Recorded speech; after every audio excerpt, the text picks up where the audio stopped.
নমস্কার, শিপ্রা টিউটোরিয়াল চ্যানেলে সবাইকে তোমাদের স্বাগত জানাই।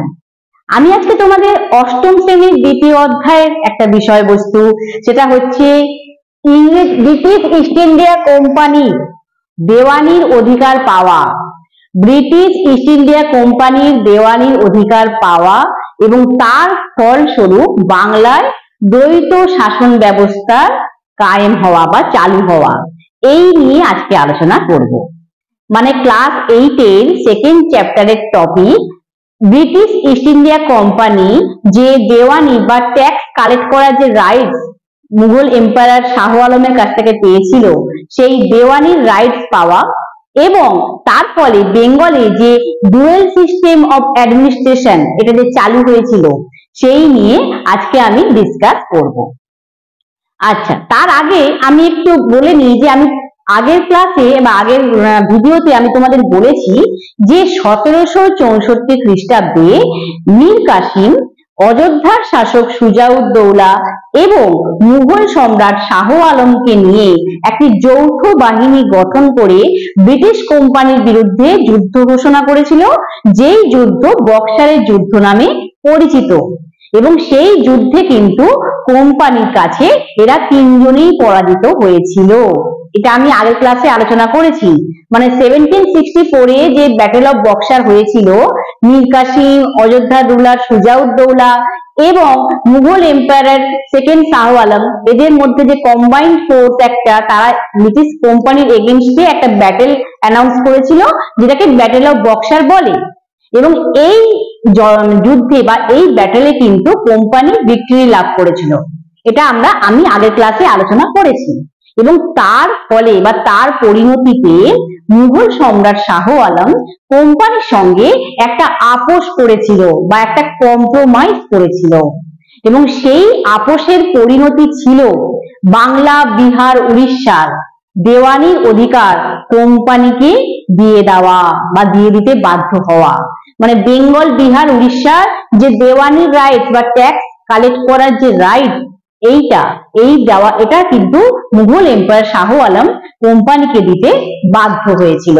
কেন? কারণ বক্সারের যুদ্ধে হেরে গেছিল। তাই এইরকম সময় রবার্ট ক্লাইভ, যিনি কিনা ব্রিটেনে চলে গেছিলেন, ইংল্যান্ডে চলে গেছিলেন, তিনিও কিন্তু এই 1765 খ্রিস্টাব্দে 1765 এরকম সময় আবার কিন্তু বাংলায় ফিরে আসে। এবং ফিরে আসে যখন, তখন মীর কাসিম তো পালিয়ে গিয়েছিল, তারপর বাংলার নবাব মীর জাফর ছিল, কিন্তু ওই সময় মীর জাফরও মারা যায়। এবং মীর জাফরের মারা যাওয়ার পর তার নাবালক পুত্র, অর্থাৎ সে তখনও প্রাপ্তবয়স্ক হয়েছিল না, তার নাম হচ্ছে নজমউদ্দৌলা, সে তখন বাংলার নবাব ছিল। মানে 1765 এ রবার্ট ক্লাইভ পুনরায় বেঙ্গলে ফিরে আসেন এবং তখন মীর জাফরের ডেথ হয়ে যায়। তখন বেঙ্গলের নবাব ছিলেন মীর জাফরেরই সান বা তার ছেলে নজমউদ্দৌলা, যে কিনা মাইনর ছিল, তখনও অ্যাডাল্ট হয়েছিল না। এবারে যখন রবার্ট ক্লাইভ বাংলায় এসে দেখেন যে কোম্পানি দেওয়ানির অধিকার পেয়েছে বা দেওয়ানির রাইটস পেয়েছে বেঙ্গল, বিহার, উড়িষ্যার, এটা দেখে সে সঙ্গে সঙ্গে কিন্তু বাংলা থেকে দিল্লি পুরোপুরি দখল করতে চায়নি সরাসরি। মানে ডাইরেক্ট কিন্তু আক্রমণ করলে সে পুরো উত্তর ভারতে দখল করে নিত বা সরাসরি যদি আক্রমণ করত, কিন্তু রবার্ট ক্লাইভ কিন্তু সেটা করেনি।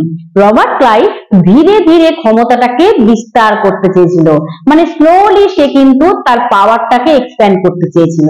এটা বুদ্ধির পরিচয়। তাই তিনি কি করেছিল, রবার্ট ক্লাইভ কি করেছিল, মুঘল সম্রাট শাহ আলমের কাছে মৌখিক আনুগত্য প্রকাশ করেছিল বা একটা ওরাল ওবিডিয়েন্সি দেখিয়েছিল মুঘল এম্পায়ার শাহ আলমের কাছে, কে? Robert Clive.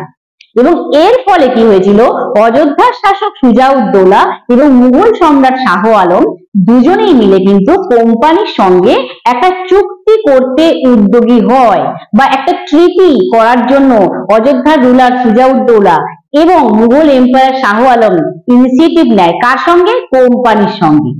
যেই চুক্তিটি এলাহাবাদের চুক্তি নামে পরিচিত, যেটা 1765 খ্রিস্টাব্দে হয়েছিল। জয় ট্রিটি অফ এলাহাবাদ 1765, এই ট্রিটি অফ এলাহাবাদ, এই ট্রিটিটার নাম ছিল। এবং এর নাম কেন এলাহাবাদের চুক্তি? কেন এলাহাবাদ জায়গাটাকে কেন্দ্র করেই দুটো চুক্তি হয়েছিল, এবং এই এলাহাবাদের চুক্তি কিন্তু দুটো হয়েছিল, মানে প্রথম চুক্তি, দ্বিতীয় চুক্তি। প্রথম চুক্তি বা এলাহাবাদ ট্রিটি অফ এলাহাবাদের ফার্স্ট ট্রিটি, এটা কি ছিল? অযোধ্যার শাসক সুজা-উদ-দৌলার সঙ্গে ব্রিটিশ কোম্পানির হয়েছিল। এলাহাবাদের প্রথম চুক্তি হয়েছিল অযোধ্যার শাসক সুজা-উদ-দৌলার সঙ্গে ব্রিটিশ ইস্ট ইন্ডিয়া কোম্পানি। এই চুক্তি বা এই ট্রিটিতে কি বলা হয়েছিল? এই চুক্তিতে বলা হয়েছিল যে অযোধ্যার শাসক কোম্পানিকে যুদ্ধের ক্ষতিপূরণ, বক্সারের যুদ্ধে যেহেতু কোম্পানি অনেক খরচা হয়ে গেছিল, তার ক্ষতিপূরণ বাবদ বা তার এক্সপেনশন বাবদ কোম্পানিকে 50 লক্ষ টাকা 50 লাখ রুপিস কোম্পানিকে অযোধ্যার শাসক দেবেন, এবং তার সঙ্গে কারা এবং এলাহাবাদ এই দুটো প্রদেশ বা প্রভিন্স কোম্পানিকে দিতে বাধ্য হবেন বা দান করবেন। বিনিময়ে বা রিটার্নে কোম্পানি তাকে কি দেবে? বিনিময়ে কোম্পানি এই শাসককে, অযোধ্যার রুলারকে, তাকে অযোধ্যা ফিরিয়ে দেবে, এবং অযোধ্যা যদি কোনো বহিঃশত্রুর দ্বারা আক্রমণ অযোধ্যা হয়, তখন কোম্পানি তাকে, এই সুজা-উদ-দৌলাকে প্রোটেকশন দেবে বা তাকে আত্মরক্ষা, তাকে রক্ষা করবে। এইটা কিন্তু এলাহাবাদের প্রথম চুক্তিতে বলা হয়, বা ট্রিটি অফ এলাহাবাদের ফার্স্ট ট্রিটি এটাই ছিল। এবং এই যে চুক্তি অনুযায়ী যে কারা আর এলাহাবাদ কোম্পানিকে সুজা-উদ-দৌলা দিয়েছিল, এবং সেই দুটো নেওয়ার পরে এলাহাবাদের দ্বিতীয় চুক্তি হয়, সেকেন্ড ট্রিটি। সেকেন্ড ট্রিটি হয় মুঘল সম্রাট দ্বিতীয় শাহ আলমের সঙ্গে কোম্পানি হয়, বা সেকেন্ড চুক্তি, দ্বিতীয় চুক্তি। সেই চুক্তিতে কি স্থির হয়? সেই চুক্তিতে স্থির হয় যে কোম্পানি যে কারা আর এলাহাবাদ এই দুটো প্রদেশ বা প্রভিন্স যে সুজা-উদ-দৌলার কাছ থেকে নিয়েছিল, সেইটা তারা মুঘল সম্রাট শাহ আলম বা মুঘল এম্পায়ার শাহ আলমকে দেবেন, এবং বাৎসরিক 26 লক্ষ টাকা কর হিসাবে কোম্পানি মুঘল সম্রাটকে দেবেন, মানে ইয়ারলি 26 লাখ রুপিস ট্যাক্স হিসাবে দেবে কোম্পানি। কাকে? এই মুঘল সম্রাট শাহ আলমকে। এবং তার বিনিময়ে কি পাবে? তার বিনিময়ে পাবে বাংলা, বিহার, উড়িষ্যার দেওয়ানি রাইটস বা রাজস্ব আদায় করার অধিকার। বেঙ্গল, বিহার, উড়িষ্যার ট্যাক্স কালেক্ট করার রাইটস কোম্পানি পাবে। কার কাছ থেকে? মুঘল সম্রাট শাহ আলমের কাছ থেকে। এই ছিল এলাহাবাদের প্রথম চুক্তি এবং দ্বিতীয় চুক্তি। এবং এই যে দেওয়ানির অধিকার কোম্পানিকে মুঘল সম্রাট দিয়ে দিতে বাধ্য হলো, তার ফলে মানে মারাত্মক একটা মানে ক্ষতি বাংলার হয়ে গেছিল। বাংলাতে ধীরে ধীরে কোম্পানি, মানে কোম্পানি তো একটা বিদেশি শক্তি ছিল, তা সেই প্রথম কোন বিদেশি শক্তি বা ফরেন পাওয়ার বাংলার রাজস্ব আদায় করছিল বা ট্যাক্স কালেক্ট করার রাইট পেয়েছিল। এটা কিন্তু কম বড় কথা নয়, এবং কোম্পানি সেই সুবিধার একটা ভালো মতো সুযোগ নিয়েছিল, যে সুবিধাটা সে পেয়েছিল তার কিন্তু ভালো মতো প্রয়োগ করেছিল। কি করেছিল? কোম্পানি ধীরে ধীরে বাংলার রাজনৈতিক এবং অর্থনৈতিক দিক থেকে ক্ষমতা বিস্তার করতে শুরু করেছিল। এই দেওয়ানি রাইটস পেয়ে বেঙ্গলে ইকোনমিক্যালি এবং পলিটিক্যালি পাওয়ার এক্সপ্যান্ড করার শুরু করে দিয়েছিল কোম্পানি, যেটা পলাশির যুদ্ধ থেকে শুরু হয়েছিল। বক্সারের যুদ্ধের জয়লাভের পর সেটা কিন্তু আরো এগিয়ে যাচ্ছিল। এবং এই যে কোম্পানি দেওয়ানি রাইট পেয়েছিল বা রাজস্ব আদায়ের অধিকার পেয়েছিল, তার ফলে বাংলায় একটা নতুন শাসন ব্যবস্থা চালু হয়েছিল, মানে নিউ অ্যাডমিনিস্ট্রেটিভ সিস্টেম শুরু হয়েছিল তখন বেঙ্গলে। তখন কি হয়েছিল সেই শাসন ব্যবস্থায়? বাংলায় দুজন শাসক দেখা দিয়েছিল, মানে বেঙ্গলে দুজন রুলার ছিল। একজন ছিল বেঙ্গলের নবাব বা বাংলার নবাব। তিনি কি করতেন? তার কাজ ছিল বাংলার রাজনৈতিক দায়িত্ব বা রাজনৈতিক মানে পলিটিক্যালি রেসপন্সিবিলিটি কি সেটা, মানে বাংলার যত আইন শৃঙ্খলা রক্ষার দায়িত্ব, মানে রুলস এন্ড রেগুলেশন, সেগুলো দেখভাল করার দায়িত্ব ছিল বাংলার নবাবের ওপর, মানে এটাকেই বলছি পলিটিক্যাল রেসপন্সিবিলিটি। কিন্তু যেহেতু রাজস্ব আদায়ের অধিকার কোম্পানিকে দিয়ে দিয়েছিল, তাই বাংলার অর্থনৈতিক কোনো ক্ষমতা কিন্তু বাংলার নবাব ভোগ করতে পারছিল না। এক্ষেত্রে একটা কথা বলি, যখন এই এলাহাবাদের চুক্তি, দ্বিতীয় চুক্তির মাধ্যমে কোম্পানি যখন শাহ আলমের কাছ থেকে দেওয়ানির অধিকার পেয়েছিল, সেই সময় কিন্তু বাংলার নবাব নজমুদ্দৌলার সঙ্গেও কিন্তু কোম্পানি একটা চুক্তি বা ট্রিটি করেছিল। সেই চুক্তি অনুযায়ী বাৎসরিক 53 লক্ষ টাকা মানে ইয়ারলি 53 লাখ রুপিস কর বা ট্যাক্স হিসাবে কোম্পানি নাজমুদ্দৌলাকে দেবে বলেছিল, এবং তার ফলে নজমুদ্দৌলা সেই টাকা পাওয়ার নাম করে আর দেওয়ানির শর্তগুলোকে নিয়ে সে মেনে নিয়েছিল বা মেনে নিতে বাধ্য হয়েছিল। এটাই ছিল কিন্তু চুক্তি।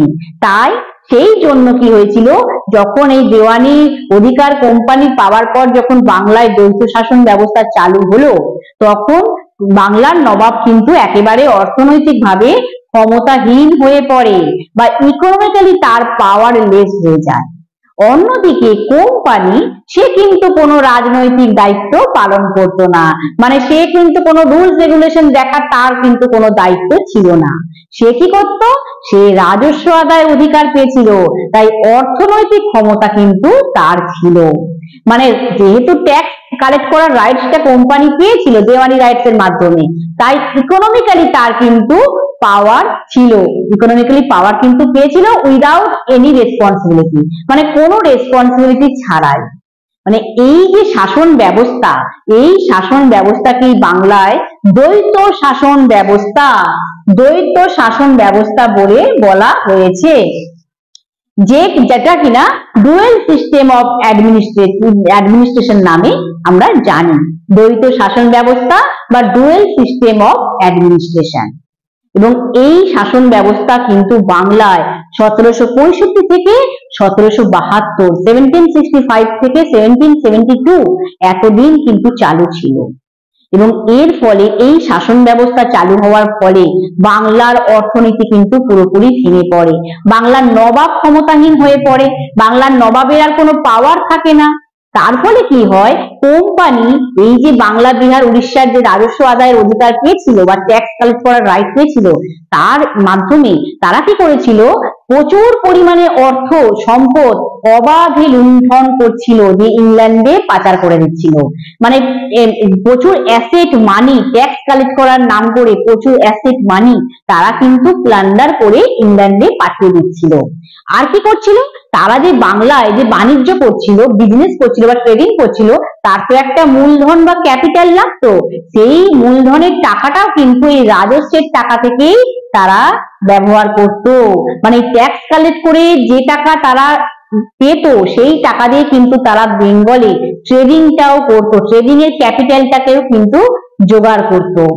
এটা কিন্তু তার মানে বুঝতে পারছো তো কতটা পরিমাণে রাজস্ব তারা আদায় করত কোম্পানি বাংলার প্রজাদের কাছ থেকে, এবং তার মাধ্যমে বাংলার প্রজাদের উপর অকথ্য অত্যাচার করা শুরু করেছিল, মানে প্রচুর টর্চার করত। এইভাবে কোম্পানি বাংলায় একটা প্রধান শক্তি হিসাবে আত্মপ্রকাশ করে, মেন পাওয়ার। তারাই ইকোনমিক্যালি পলিটিক্যালি পাওয়ার যদি কেউ পেয়ে যায়, তাহলে সে তো মেন পাওয়ার বা প্রধান শক্তি হয়েই যাবে।